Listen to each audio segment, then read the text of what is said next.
This might be the worst attempt at a robbery I have ever seen. Recently, I've been just scrolling through TikTok and Twitter mindlessly, hoping to see someone run away with the newest iPhone and talk about how easy it was. I even watch YouTube tutorials on how to get a free iPhone. I do it very regularly. I have a problem. But however, this guy has taught me the way not to do it, and I really appreciate that. And I thought, you know what? I've learned from this life lesson, so you guys can too.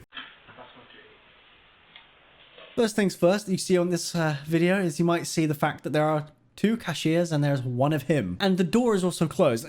You might not think that's that bad, but what do you think these guys are doing with those doors when they're giving iPhones over the counter to customers to hold and play with?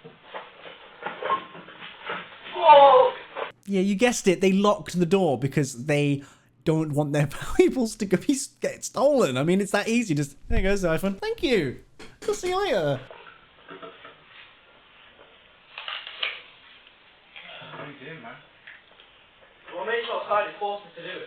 This guy actually thought he could get away with this, and yet he still begged them to open the door with the iPhone in his hand, like, oh, I'm only stealing from you guys. Just let me out. Turns out his friend was waiting outside as well, just to be his getaway driver. Like, how big of a sting operation is this just for one iPhone? There has to be other ways of going about stealing iPhones. You don't need that big of a big brain operation. If anything, by doing that, you're just leaving a bigger breadcrumb trail of evidence behind you. There was a getaway driver.